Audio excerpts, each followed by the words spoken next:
بسم اللہ الرحمن الرحیم۔ انسان پیدائشی طور پر ہم اور آپ ہم سب پیدائشی طور پر 5 نقص لے کر دنیا میں آتے ہیں۔ عیب نہیں، نقص۔ عیب اور ہے، نقص اور ہے۔ ہم پیدائشی طور پر 5 نقص لے کر آتے ہیں، یعنی نقائص لے کر دنیا میں آتے ہیں۔ سب سے پہلا نقص، ہم جہالت لے کر آتے ہیں۔ واللہ اخرجکم من بطون امہاتکم لا تعلمون شیئا، تمہیں ماں کے شکم سے اللہ نے اس حالت میں دنیا میں بھیجا کہ تم شے کے بارے میں نہیں جانتے تھے۔ ہم کچھ نہیں جانتے تھے۔ ہم میں سے کوئی پیدائشی ڈاکٹر نہیں ہے، ہم میں سے کوئی پیدائشی عالم علامہ مجتہد نہیں ہے۔ ہم سب دنیا میں آئے کچھ نہیں جانتے تھے، عقل لے کر آئے تھے، وہ بھی عقل حیولانی لے کر آئے تھے۔ جی، جیسے ایک خالی برتن ہوتا ہے نا، صلاحیت تھی کہ اس میں کچھ ڈالا جا سکے، اس سے زیادہ ہم کچھ نہیں لے کر آئے تھے۔ ایک ظرف لے کر آئے تھے، مظروف کچھ نہیں تھا، ظرف خالی تھا، خالی ظرف لے کر آئے تھے، مگر ظرف تھا کہ اس میں کچھ ڈالا جا سکے۔ اور یہ جو عقل کا ظرف ہے، یہ مادی ظرف کی طرح پیمائشوں پر نہیں ہوتا کہ 1 کلو 2 کلو کا اس میں مظروف آ جائے، 1 لیٹر اس میں مظروف آ جائے، 2 لیٹر اس میں مظروف آ جائے۔ یہ ایسا ظرف ہے کہ جیسے جیسے مظروف بڑھتا جاتا ہے، یہ خود اپنی جگہ بڑھاتا رہتا ہے۔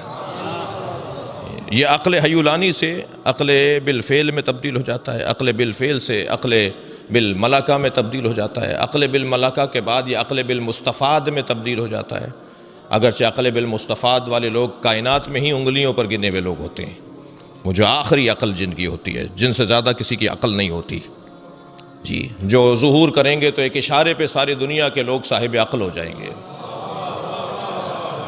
جو اشارہ کریں گے تو کوئی جاہل نہیں رہے گا، جن کے ہاتھ کے اشارے سے علم تقسیم ہو رہا ہوگا، وہ عقل بالمستفاد والے لوگ ہیں، وہ ہیں ہی چند انگلیوں پہ گنے ہوئے لوگ۔ ہم دنیا میں آئے ہیں، جہالت لے کر آئے ہیں، علم لے کر نہیں آئے۔ جیسے جیسے جہالت برطرف ہوگی، جو اس کی جگہ پر چیز جگہ بنائے گی وہ ہے علم، یعنی نقص جہل برطرف ہوگا، فضل علم اس کی جگہ پر آتا چلا جائے گا۔ دوسرا نقص جو ہم لے کر آئے ہیں وہ ہے بزدلی۔ جی، بزدلی، ہم بزدل پیدا ہوئے ہیں۔ اس بچے کو ذرا گھور کے دیکھیے، اس کے سامنے ذرا اونچی آواز میں بولیے، اسے ذرا ڈانٹیے، یہ رو پڑے گا۔ یہ کمزور دل کا ہے، بزدل۔ ویسے بھی فارسی میں بز بکری کو کہتے ہیں۔ جی، بزدل، بکری والا دل، بہت بولتے ہیں نا ہم یہ لفظ بزدل، انتہائی کمزور دل کے لوگ۔ ہم پیدائشی طور پہ بزدل ہیں، یہ نقص ہے۔ تیسرا نقص جو ہم لے کر آئے ہیں وہ ہے کنجوسی، بخل۔ ہم پیدائشی طور پر کنجوس پیدا کیے گئے۔ آپ اپنے ہی بچے کو ٹافی لا کے دیجئے، جب یہ اسے کھول کر کھانے لگے تو آپ کہیے بیٹا مجھے دے دو، یہ نہیں دے گا، اس لیے کہ یہ اپنی طبیعت پہ چل رہا ہے، اس کی طبیعت کنجوسی میں بنائی گئی ہے۔ اچھا، اگر یہ بچہ دے دے آپ کو، آپ نے دی، آپ نے پھر مانگ لی، یہ آپ کو دے دے، تو پھر دوسرے دن آپ پوری تھیلی لاتے ہیں اس کے لیے کہ اس نے ٹافی دے دی تھی، اب اس کو ہم 100 ٹافیاں لا کے دیں گے۔ یہی اللہ نے بہت پہلے سے کہا ہوا ہے، میں نہیں دیا ہے، میں ہی مانگ رہا ہوں، تو مجھے ہی دی ہوئی چیز واپس لوٹاؤ گے تو میں بڑھا کر واپس کروں گا۔ جی ہاں، جی، ہم پیدائشی طور پر کنجوس پیدا ہوئے ہیں، ہم پیدائشی طور پر بے غیرت پیدا ہوئے ہیں۔ کھینچ کے میں نے اس لیے بولا تاکہ آپ کو برا نہ لگے، فوراً بول دیتا سیدھا سیدھا تو ممبر سے بیٹھ کے مولانا کیا باتیں کر رہے تھے۔ ہم پیدائشی طور پہ غیرت لے کر نہیں آئے۔ پڑوس کی بچی آئی، خالہ آپ کا بچہ بڑا اچھا لگتا ہے، جب آپ چھوٹے تھے میں چھوٹا تھا، مثلاً اگر اچھے لگتے تھے تو میں اسے اپنے گھر لے جاؤں، کھلانے لے جاؤں، خالہ نے دے دیا۔ برابر سے برابر والی بچی لے گئی، اس گھر سے اس گھر کے برابر والی بچی لے گئی۔ 1-2 گھنٹے بعد جب خالہ کو، اماں کو یاد آیا کہ میرا بھی بچہ ہے، تو جب ڈھونڈ مچی تو معلومات 10ویں گھر سے نکلا ہے۔ جو چاہے گود میں لے لے اور یہ جس کی گود میں چاہے چلا جائے، تو اسی کو بے غیرتی کہا جاتا ہے۔ اب میں ایک لفظ کہہ دیتا ہوں کہ اگر کوئی فرد کی غیر فرد کی گود میں پلے تو وہ بے غیرت ہے۔ فرد اگر کسی غیر فرد کی گود میں پلے تو وہ بے غیرت ہے، اور اگر پورا ملک کسی اور کی گود میں پلے تو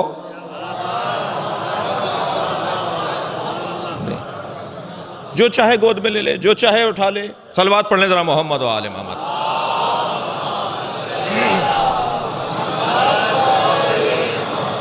ہم پیدائشی طور پر غیرت لے کر نہیں آئے، ہم پیدائشی طور پہ 5واں نقص جو لے کر آئے ہیں وہ ہے بے عزتی۔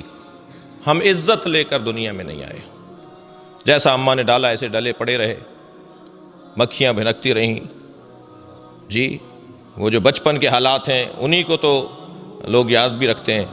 جب کوئی آدمی بڑا مشہور ہو جاتا ہے، شخصیت ہو جاتی ہے، گورنر بن گیا، وزیر اعظم بن گیا، وزیر اعظم بن گیا، مثلاً آیت اللہ مجتہد کوئی فقیہ بن گیا، وہ کہتے ہیں یہ ہم سے کیا بات کریں گے، ہم نے ان کا بچپن دیکھا ہے۔ جی وہ کوئی عزت نہیں، وہ دورانیہ عزت کا دورانیہ نہیں ہے، ہم عزت لے کر نہیں آئے۔ جیسے ہی یہ چیز ختم ہوتی ہے، اس کی جگہ پر جو چیز آتی ہے وہ ہے عزت۔ مگر میں اور آپ جس دروازے پر بیٹھے ہوئے نا، وہ یہ 5 فضائل لے کر آئے ہیں۔ جی یہ وہاں سے علم لے کر آئے ہیں۔ بھئی نبی کی گود میں آ کر اگر میرے مولا یہ کہیں کہ تورات سناؤں، زبور سناؤں، انجیل سناؤں، قرآن سناؤں، تو یہ وہاں سے علم لے کر آئے ہیں۔ دقت فرمائی آپ نے، یہ وہاں سے غیرت لے کر آئے ہیں۔ یہ ہر ایک کا دودھ نہیں پیتے، یہ ہر ایک کی صلوات پڑھ لیں ذرا محمد و آل محمد۔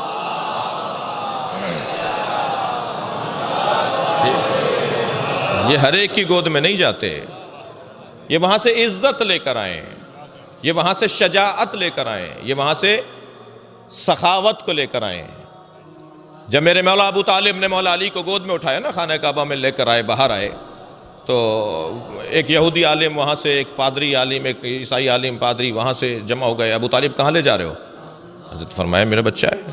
کہا تمہیں مکے کا دستور نہیں پتا؟ مکے کا دستور ہے کہ اگر یہ جاننا چاہیں کہ یہ بچہ حلال زادہ ہے یا غیر حلال زادہ ہے تو اس بچے کو لٹا دیا جاتا ہے، مولود کو، اور پھر ایک طریقہ تھا کہ ایک اژدہا آتا تھا اور وہ بچے کو اگر اذیت پہنچاتا تھا تو ماں باپ کی مذمت ہوتی تھی کہ بچہ حلال ہی نہیں ہے، اور اگر بچے کو اذیت نہیں پہنچاتا تھا اور بچہ کھیلتا رہتا تھا تو سانپ چلا جاتا تھا تو کہتے تھے جی ماں باپ کو مبارکباد دو، بچہ حلال زادہ ہے۔ اب مجھے نہیں پتا کہ کتنے حالات خراب تھے اس وقت۔ صلوات پڑھ لیں ذرا محمد و آل محمد۔ جی جب کہنے لگے نا حضرت ابو طالب سے کہ آپ اپنے بچے کو کہاں لے جا رہے ہیں، مکے کا تو پرانا دستور ہے، تو حضرت ابو طالب کو کیا اضطراب کہ وہ اس بچے کو نہ لٹائیں۔ بڑے اطمینان کے ساتھ حضرت ابو طالب نے میرے مولا علی کو لٹا دیا۔ پیچھے ہٹے تو وہ پہاڑوں میں سے ایک اژدہا نکل کر آیا، اور مولا علی پر جب اس نے اپنا پھن پھیلایا تو مولا نے ایک ننھا سا ہاتھ بلند کر کے پہلے اس کے منہ کا ایک جانب پکڑا، پھر دوسرا ہاتھ فضا میں بلند کر کے اس کے منہ کے دوسری جانب کو پکڑا، اور دونوں جانب برابر کے پکڑ کے انہیں چیر ڈالا۔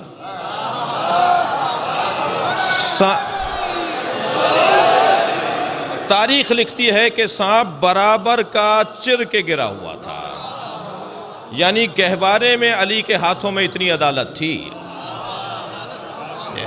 آگے بڑھ کر حضرت ابو طالب نے گود میں لے لیا، اور جب سانپ کو 2 نیم ہوتے ہوئے دیکھا نا تو بے ساختہ حضرت فاطمہ بنت اسد نے فرمایا حیا درہ۔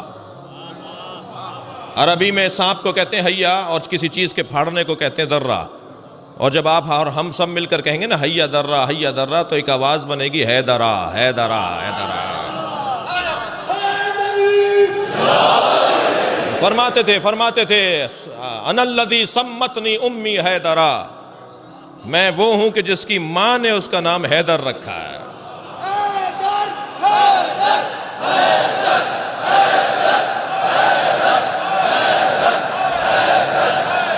صلوات پڑھیں گے محمد و آل محمد پر۔